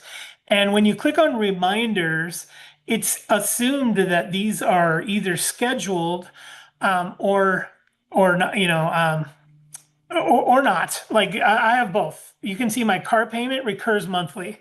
I got to remember that I got to get it in on the 16th. I think I've set up auto pay now, but it's at least my reminder that it's going to happen. And this pops up as a notification every month on the 16th that, hey, you're about to get charged. The oil change light, or not light, but it said get your oil changed soon on the car. So I just said to get my oil changed. However, that was a month ago and I still haven't done it. Why? Because I didn't assign that to do any nagging. I have to assign that to do some nagging in order for me to get it done. If it just sits on my reminders list, I'm really bad about going to this list and making sure things are done. So on get my oil changed, I'm going to long press on get my oil changed. Okay. And what I'm going to do is get into the details of this, right? I clicked on details after a long press. And get my oil changed will not suffice. So what I'm going to do is scroll through here and say location. When I arrive at home, no, I'm going to say when I'm leaving home, there we go. When I'm leaving home, I want this reminder to pop up. So now you can see get my oil change has changed to when leaving Pete's home, it's going to pop up on my phone. That's going to get annoying. Every time I walk out of my house, I'm going to get a notification that says get your oil changed. Guess how I'm going to solve that annoying notification? I'm going to go get my oil changed and then click it that it's done. So I think the nagging is good. Now I'm gonna move on a little bit. About 2 years ago, I set myself a reminder to make an El Slizo Cafe shirt. Let me just ask a question. Does anybody know the reference to the El Slizo Cafe? Now, some of you might have Googled it now and you might know it, but the original Muppet movie, the bar that they go into and get thrown out of is called the El Slizo Cafe. And I really just want a shirt that says it from the Muppet movie because I love the Muppets. But that was about 2 years ago that I put that reminder on there. I just haven't got to it yet, but I don't delete it because I still want to make the shirt. I just leave it up there. Now, this next one called make an eye doctor appointment as my benefits will renew. I assign this every time I get home. I want this to come up, this arriving at home. Before the end of the year.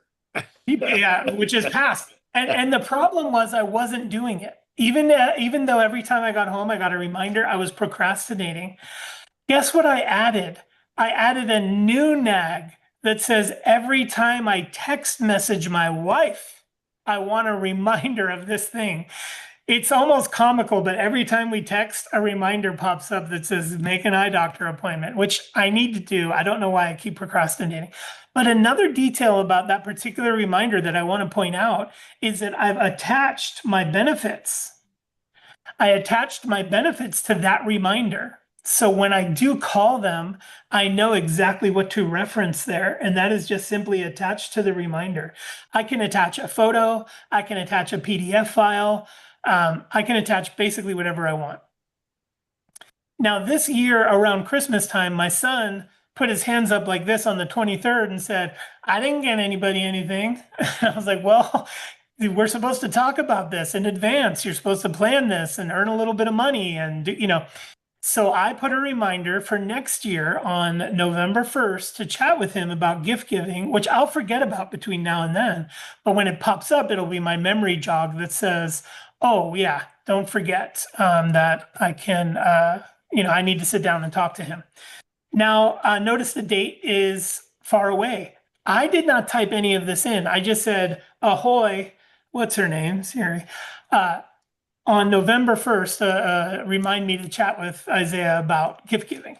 And so another way I like to use that kind of timed reminder is things like when I sign up for a subscription and I get like a 1-week trial or a 30-day free trial, I'm bad about remembering that. So I'll tell my phone, I don't do any of this manually by punching it in. I'll simply tell my phone, hey, remind me in 6 days, if it's a 7-day free trial, to cancel my trial.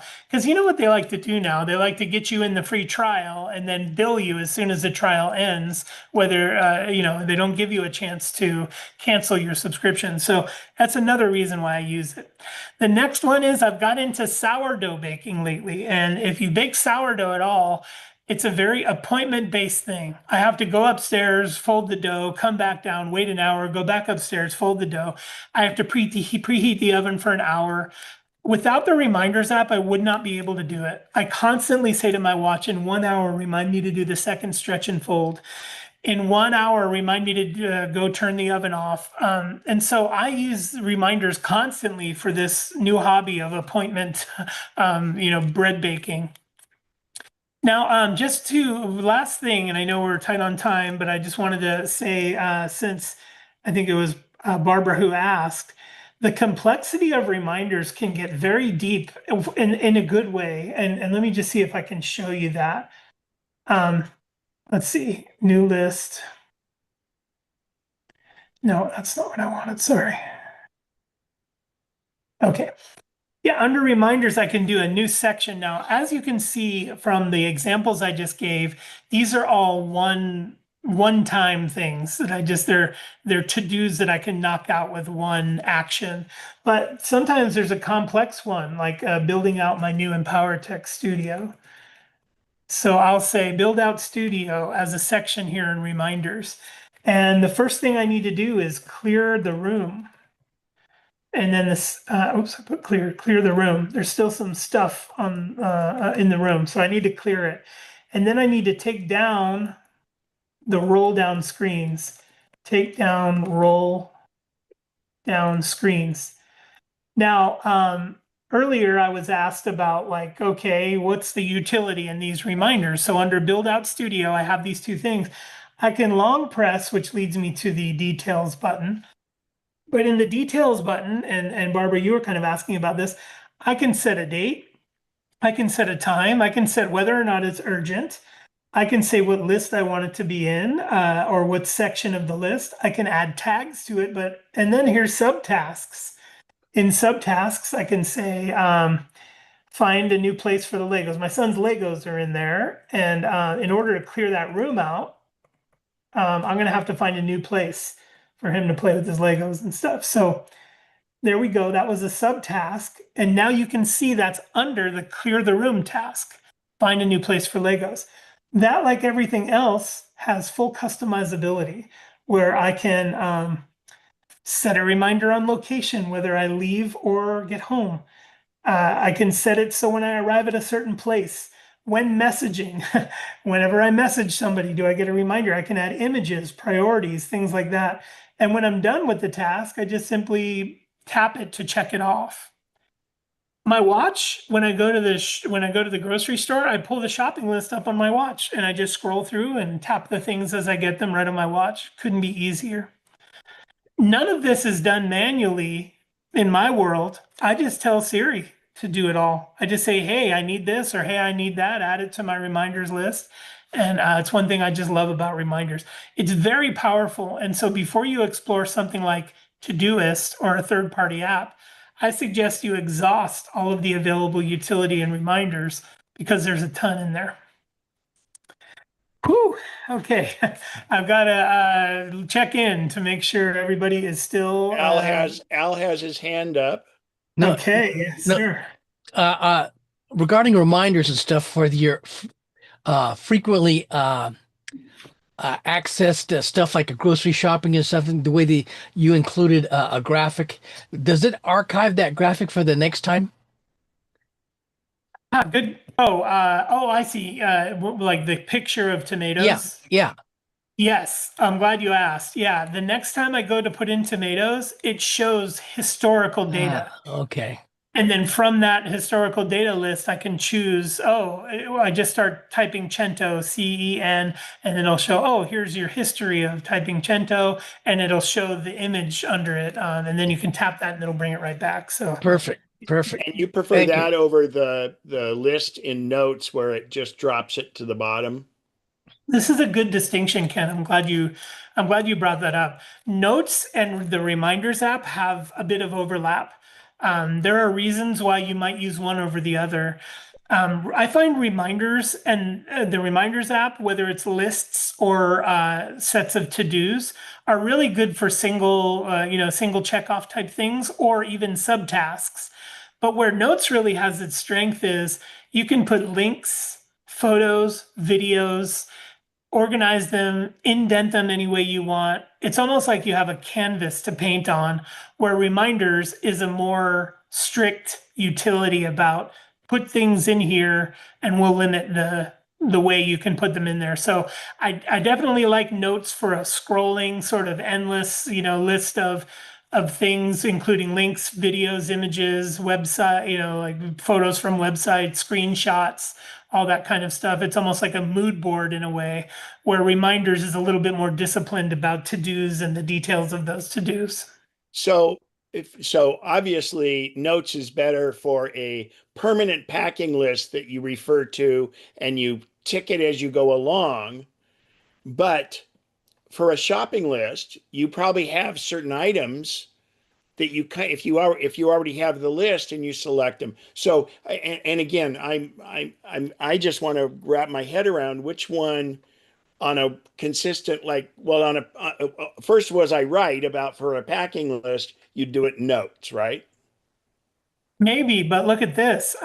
Anything can be saved as a template. So if I look at Okay.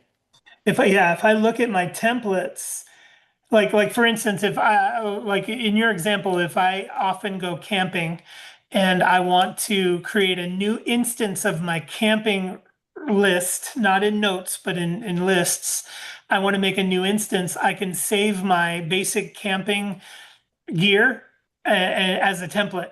So now when I go to my templates and I do a new instance, I can then customize that instance because maybe I'm going to a place that has swimming this time. So I need my scuba mask and my fins. Right.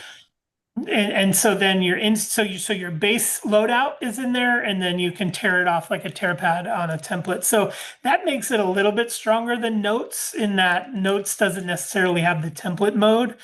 But you're talking about maybe two different tasks. One is give me a list of stuff I have to pack and let me start with that base loadout each time, as opposed to on Notes, you might want more of a media rich scroll of different places you want to go and map links and stuff like that. So I think Well, I'd use both. I'd use one for my loadout and one for my sort of what do you call it? well, yeah, I actually keep two different notes, like a photography, what photo things I have to take and things like that. But that's a separate note. But for a trip, so my packing thing is permanent and repeatable, and I can clear it, and then I just tack them off as I go, and they scroll to the bottom. When you check off one of the things on your shopping list in reminders, it just kind of goes away, right? Yes, unless you check show completed items. If you Okay. check So show then completed, it operates very much like my packing list in Notes. Perfect. exactly. Yep. And if I look through, I have years of completed items on the shopping list. I can scroll and scroll and scroll, and it'll show me basically everything I put on the shopping list for Yeah. years. Yep. Pete, awesome. I had a great time. I Absolutely. always do with this group. I just really love to hang with you guys. I'm sorry we went over, and we even skipped a couple of things. I'll make it up to you. I think the conversation in the beginning was really strong, so I wanted to let it keep going. There were so many important topics we were getting to, but I definitely need to make up Paprika and a couple of the other things we promised on this one. Whenever I get the next opportunity, I'll make sure I repeat those. Yeah, so thank you very much for having me. I Thank appreciate you. you, and we'll see you next time. And just a quick note, everybody, before you take off, the first 20 minutes or so, I had not hit record, so it's my fault. I'm new at this. It's a new year, and I'm 4 months rusty, You so I forgot. apologize. But Al has links during that time, so that'll be great. Pete, happy new year, buddy. It's great to see you, and thank you. Thank you. Thank Thank you very much. you. We'll see And you again Power soon. Labs. Yes. All right. We need to take a meeting, so I'm gonna be emailing you guys right now about that. All right. Okay. We're here. We're Thank ready. you. If All anybody right. else has any other questions before you leave, we're pretty good. We had a good turnout too. So Yeah. Otherwise, we'll see everyone Okay. at 1 o'clock, correct? Yeah. Got the chat. Good. Al, I'll wait to close. I got it. Go out, make sure you got the chat links, and then let me know if you need them. If not, Thank you. Got it. good deal.